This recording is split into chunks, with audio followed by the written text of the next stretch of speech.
Journaliste et écrivain, je suis très heureux d'accueillir le maire de Béziers ainsi que le fondateur du site Boulevard Voltaire. Bonjour Robert Ménard. Bonjour. Et vous venez nous présenter l'abécédaire de la France qui ne veut pas mourir. Dès le début de cet abécédaire, d'ailleurs, vous annoncez la couleur. Les élections de 2017 ne sont pas la dernière chance pour la France, mais c'est sans doute la dernière pour que les choses se passent bien. Le constat est très pessimiste. C'est pas un constat, c'est le résultat du vécu qui est le mien, c'est-à-dire de la ville qui est une ville en France, mais où tous les jours, je croise des gens, honnêtement, j'exagère pas, qui n'en peuvent plus. De gens qui voient rien, qui se retrouvent pas seulement dans des situations économiques difficiles, ça encore, vous trouvez des solutions, mais qui ont l'impression que pour leurs enfants, ce sera plus difficile, que l'école, quand ils ont pas d'argent, c'est une école où les choses se passent pas bien, qui ont le sentiment qu'ils sont plus chez eux, qui ont le sentiment que ce qu'ils ont aimé, ce qu'ils ont vécu n'est plus d'actualité. C'est tout ça. Et encore aujourd'hui, oui, ils se disent, les élections vont pouvoir peut-être changer quelque chose, mais à un moment donné, ils y croiront plus.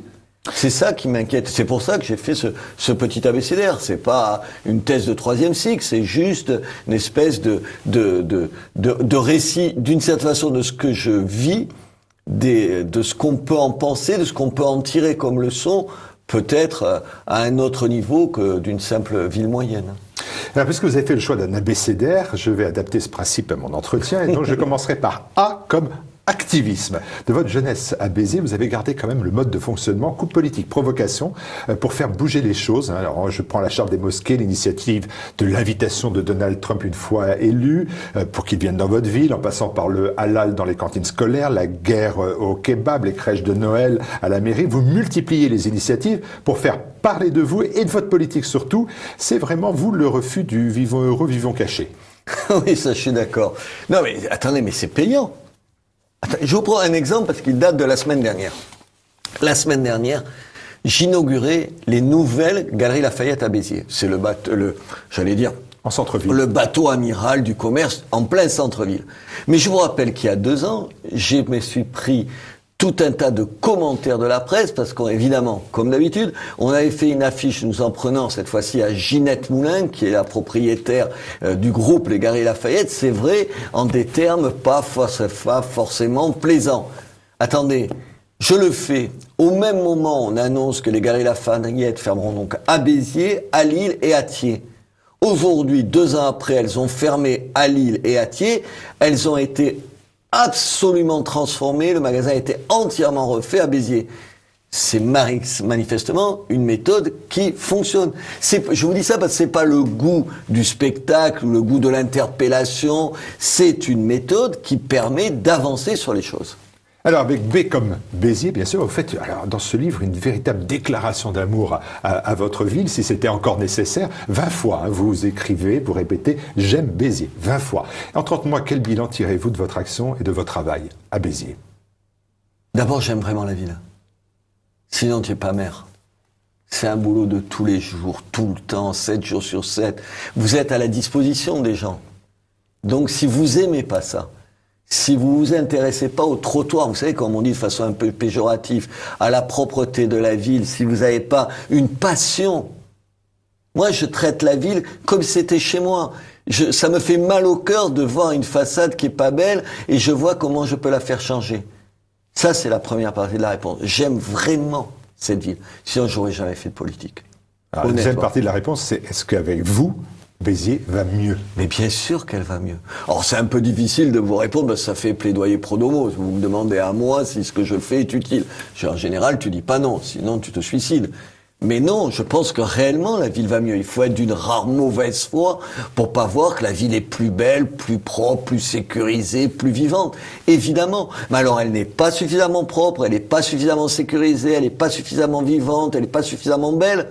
Mais enfin, ça a été une ville merveilleuse. Je suis pas à la tête d'une ville ordinaire, je suis à la tête d'une des plus vieilles villes de France. Je suis maire et donc j'ai un bureau dans un hôtel de ville. Vous savez depuis quand le pouvoir communal est exactement à l'endroit où il y a mon bureau. Pas dans le même bâtiment, mais au même endroit dans la ville. Depuis 1238, il y a 7 siècles, presque 8 siècles, que le pouvoir communal est là. C'est une ville qui a une histoire incroyable. Et oui, elle se porte mieux aujourd'hui. Pas assez bien, mais elle se porte mieux. C'est ça qui vous fait tenir, sinon vous faites pas ça, sinon, enfin, vous le faites pas longtemps, en tout cas. Est-ce que c'est un modèle municipal qu'on peut porter à l'échelon national ? Et c'est aussi pour ça que j'écris ce livre, c'est aussi parce que je le pense un petit peu. Attendez, je dis pas que Béziers, c'est pareil que la France. Mais il y a un certain nombre de leçons de ce qui est fait à Béziers qui doivent servir au niveau de la France. Le fait d'avoir réuni à peu près toutes les droites dans l'équipe que je dirige, à des gens du Front National jusqu'à des gens qui sont des Républicains, tout ce qu'il y a au milieu. Et ils travaillent ensemble. Je veux dire, aujourd'hui, on est une équipe qui est populaire. Ça veut dire quoi? Ça veut dire que contre les médias, contre la classe politique locale, contre les apparatchiks de tout poil, de toute la région, on a réussi à construire quelque chose. Et vous savez, ce que j'ai le plus réussi, ce que nous avons le plus réussi à Béziers, c'est donner la fierté aux gens.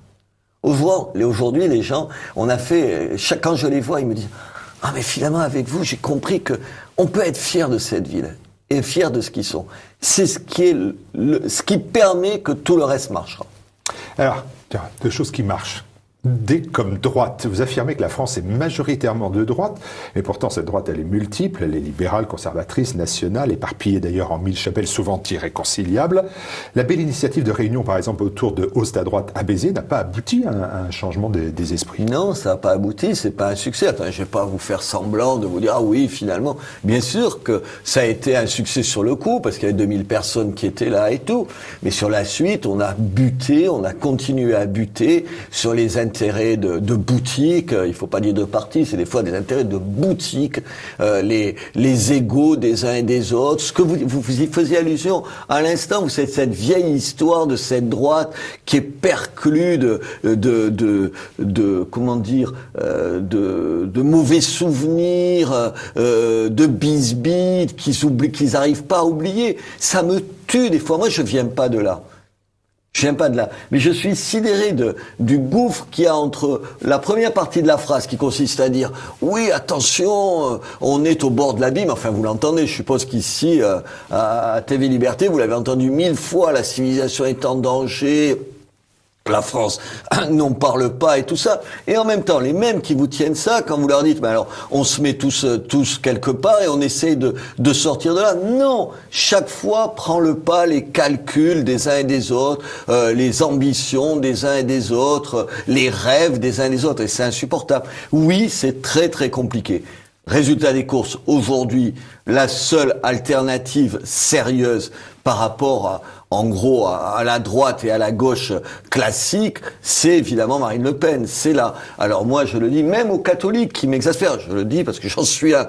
Je dis, il faut arrêter de bougonner. Il faut arrêter de me dire, il y a Philippot, patati, patata, on n'en veut pas et tout. Oui, moi, Philippot, c'est pas ma tasse de thé. Reste qu'aujourd'hui, la seule qui dit clairement que sur le mariage pour tous, elle reviendrait sur la loi, c'est elle. C'est clair. Et sur tout un tas d'autres questions, elle est quand même plus proche de nous que n'importe lequel des autres. Donc voilà, alors oui, à droite hors des murs, c'est pas un succès. Bon propos, parce que là, j'en arrive tout de suite à la lettre G, mais là, ce n'est pas choisi, c'est vous qui la choisissez. G comme grand remplacement. Alors là, vous faites vôtre l'expression de Renaud Camus, bien sûr, en indiquant que c'est une expression heureuse par son intense simplicité. Mais vous savez quand même que cette notion, elle est niée par la gauche, non acceptée par la droite libérale, mais aussi par la droite nationale, par Marine Le Pen. Mais vous avez raison, mais c'est un des points de désaccord que j'ai avec elle. Je pense qu'il faut parler franchement. Pardon, là on est à quelques jours de l'élection de Trump. C'est quoi l'élection de Trump? C'est d'abord parler sans précaution. C'est sans cette peur du candidaton, et le candidaton dans une démocratie, ce sont les médias. Pour dire. Donc, il faut dire, c'est un peu difficile de dire ça. Bon, enfin, vous êtes un média un peu à part, c'est pas pareil quand même, je peux le dire ici. Il faut juste s'asseoir sur les médias. Dire, on n'en a rien à faire. On dit ce qui est. Et oui, attendez, le grand remplacement, c'est pas un concept inventé par Renaud Camus. C'est lui qui l'a formulé dans une belle expression qui dit ce qu'elle veut dire. C'est surtout une constatation de tous les jours. Le grand remplacement dans ma ville, je le vois tous les jours. Quand je prends le métro, quand je suis à Paris, comme aujourd'hui, je le vois tous les jours. Vous avez des quartiers qui sont des quartiers blancs, vous avez des quartiers qui sont des quartiers arabes, vous avez des quartiers qui sont des quartiers noirs. Et à Béziers, en plus, vous avez des quartiers qui sont des quartiers gitans. C'est ça la réalité. Alors vous pouvez tergiverser avec ça, vous pouvez avoir peur. Et moi-même, des fois, je me dis, tu devrais pas le dire comme ça parce que tu vas encore te faire agresser et tout. Mais c'est la réalité. Les gens, ils ont envie de ça. Les gens, ils ont envie aux États-Unis, ils ont envie pareil en France. Et Marine Le Pen a tort de prendre avec tant de pincettes quelque chose qui parle tellement à tout le monde. Prendre des pincettes, c'est I comme islam. Là, vous faites, la distinction entre l'immense majorité des musulmans qui entendent vivre paisiblement et une minorité plus radicale. Cette distinction vous éloigne quand même de vos amis Éric Zemmour et Philippe de Villiers que vous avez reçus en grande pompe à Béziers. Est-ce que vous considérez finalement que l'islam est compatible avec la République ou avec la France? Faut que je sois honnête sur cette réponse. Je ne sais pas, si vous ne l'étiez pas sur les précédentes. C'est compliqué. Bien sûr que je vois tous les jours à quel point il ne s'agit pas simplement d'une minorité de gens qui poseraient problème, qui seraient ou des extrémistes ou des délinquants. Finalement, d'une certaine façon, on pourrait arriver à bout de ça. Difficilement, mais on y arrivera à bout. Je raconte une anecdote dans ce livre, vous vous en souvenez peut-être, où je raconte une dame qui se plaint d'être dans un immeuble, qui est l'immeuble où j'ai vécu quand j'étais adolescent, c'est drôle, qui vient me voir et qui se plaint en disant « Mais ils sont gentils avec moi ». Ils, sans préciser plus, évidemment, il faut faire attention à ce qu'on dit. Ils sont gentils avec moi, ils portent mes courses quand je monte, il n'y a pas... Mais vous comprenez, je suis la seule, là encore, elle dit pas la seule quoi, elle était la seule non-musulmane dans une cage d'escalier où il n'y a que des musulmans. Et elle en peut plus. Parce que ça veut dire quoi? Parce que vous n'avez pas exactement les mêmes modes de vie. Les mêmes façons d'être, les mêmes façons d'occuper l'espace public. L'espace public, c'est les cages d'escalier, pour parler encore plus simplement. Alors bien sûr que je le vois, que ça. Et que j'aurais tendance à vous dire ça, rajouter à un islam qui est pas seulement une religion. L'islam, c'est pas vrai que c'est une religion comme, je sais pas, j'en sais rien, t'es pas musulman comme t'es taoïste, bouddhiste ou chrétien. Et en même temps, j'ai peur de le dire. Parce que comme mère, comment je m'en sors? Qu'est-ce que je fais? Dans ma ville, reste que les 2/3 des enfants dans les écoles publiques sont des musulmans. Qu'est-ce que je fais? Comment vous en sortez? Alors je jongle, oui, maladroitement, peut-être pas aussi clairement que je devrais, vous avez compris, c'est deux réalités. Ce que je suis capable de penser intellectuellement et puis ce à quoi ça m'amène dans la pratique. Comment vous faites? Mettez-vous une seconde à ma place. Qu'est-ce que vous faites? Dites quoi aux gens? Dire c'est compliqué. Il y a 5 mosquées dans ma ville. Qu'est-ce que je fais? Comment vous en sortez? Alors je jongle, oui, maladroitement, peut-être pas aussi clairement que je devrais, vous avez compris, c'est deux réalités. Ce que je suis capable de penser intellectuellement et puis ce à quoi ça m'amène dans la pratique. Comment vous faites? Mettez-vous une seconde à ma place. Qu'est-ce que vous faites? Dites quoi aux gens? Dire c'est compliqué. Il y a 5 mosquées dans ma ville. Ça suffit. Et qu'est-ce que je fais avec ces mosquées? Je les éradique. Je conclus que on ne peut être un Français à part entière que si on est de moins en moins musulman. Passons à la lettre L, comme laïcité. Vous considérez que la laïcité n'est pas un rempart au fanatisme. Vous affirmez que à la laïcité, il faut préférer l'identité. Mais bien sûr, la laïcité, c'est pas une arme contre tout ce qu'on vient de dire à l'instant. Dire la laïcité, si c'est tenir à distance les différents cultes, comme si ces différents cultes avaient la même part, la même histoire, la même importance dans ce pays et dans ce qu'est la France, vous vous plantez. C'est pas vrai. C'est une des difficultés. Vous pouvez pas dire, ce n'est pas vrai que le christianisme a la même place que le bouddhisme dans la France. Et on peut pas les traiter de la même façon. Jusque-là, on va être d'accord, c'est pas un problème, les bouddhistes, ils mettent pas de bombes et ils tuent personne. Donc tout va très bien avec les bouddhistes. Le problème, c'est qu'il faut le dire aussi pour l'islam. Il faut dire pour l'islam que non, l'islam n'a pas, il ne devra pas, et ne devrait pas avoir, et il n'est pas souhaitable qu'il ait une place comme le christianisme dans notre pays.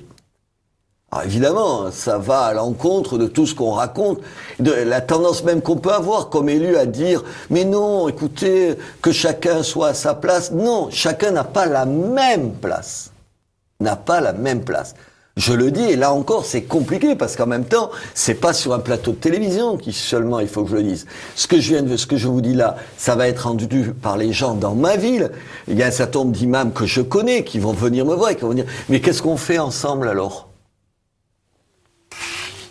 En vous écoutant parler de laïcité, je reste à la lettre L. Et cette fois-ci, je reviens à Le Pen. Parce que, alors, vous avez dit sur Marine Le Pen l'essentiel à l'instant. Vous dites dans votre ouvrage que c'est une héritière qui a su faire fructifier l'héritage et qu'elle incarne l'ultime espoir pour des millions de Français. Les choses sont claires. Mais pourtant, en vous lisant, à chaque page de votre abécédaire, quand on commence à avortement et on termine à laïcité en passant par grand remplacement, et j'en ai oublié quelques-uns, tout vous éloigne. On a l'impression même presque volontairement de Marine Le Pen, sur le fond, mais même sur la forme. Non, sur la forme, non, oui, ça va, oui. Je suis d'accord, on parle sur la pas forme, d'accord. Et sur le fond?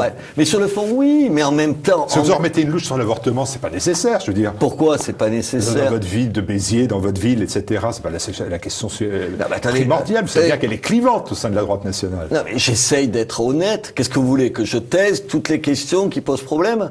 Et que je fasse comme tout le monde? Je veux pas faire ça. Je pense que ce qu'on a à apprendre, une des choses qu'on a à apprendre encore une fois de ce qui s'est passé aux États-Unis, c'est de dire, de mettre carte sur table, de pas avoir de prudence. Moi, j'ai de vrais désaccords avec Marine Le Pen. Vous croyez que j'applaudis à tout ce que dit Trump? Enfin, je suppose pas vous plus que moi. Mais en même temps, je serais américain, j'aurais voté sans hésiter pour lui, mais sans hésiter une seconde. Et j'appellerai à voter pour Marine Le Pen, malgré, vous avez raison, tout un tas de désaccords. Je suis catholique pratiquant. Je suis hérissé, le mot est faible, parce qu'à ce que dit régulièrement son âme damnée, vous voyez de qui je veux parler. Non, vous n'avez pas une idée pour Marine Le Pen, ça vous dit rien du tout. Sur le numéro 2 du Front National, ça vous dit rien du tout non plus. Je suis en désaccord. Mais en même temps, Marine, c'est quand même la seule, en même temps la seule qui concrètement s'est engagée, par exemple, sur le mariage pour tous, à revenir dessus si elle est élue. Aussi simplement que ça. Voilà, je fais avec ça. On reste à la lettre L, puisque vous faites avec ça, vous faites L comme législative, et donc aux législatives, vous unifiez l'ensemble des droites, vous allez pouvoir recréer aux législatives ce que vous avez fait au municipal?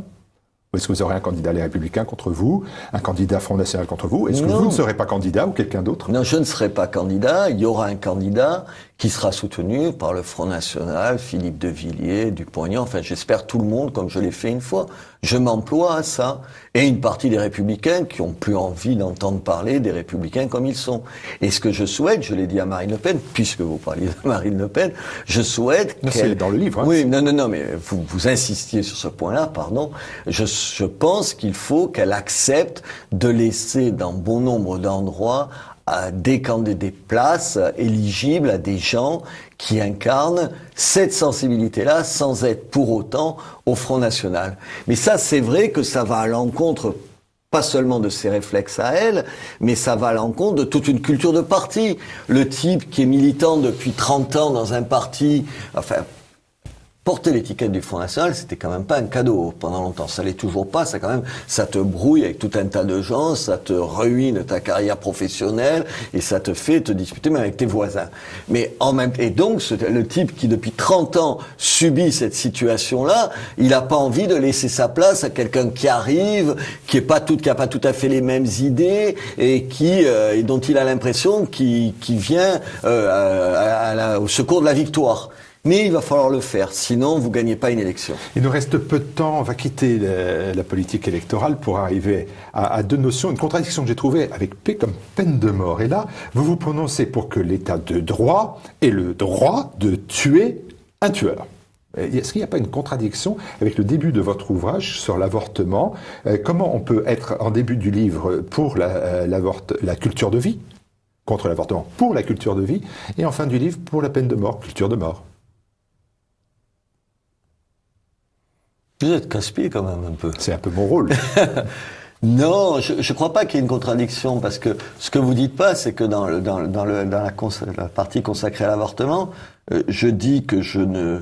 Pas seulement parce que je suis un garçon, parce que ça n'a pas beaucoup de sens, quand vous êtes en couple, c'est des questions dont on parle, mais que je ne me vois pas dire du haut de je ne sais pas quoi, je suis contre l'avortement à des femmes, et des gens, on a toujours des amis, des parents, c'est pas, on en connaît tous. J'ai fait un raccourci, je voulais. Voilà, qui sont dans une situation comme ça et qui ne voient pas d'autre solution.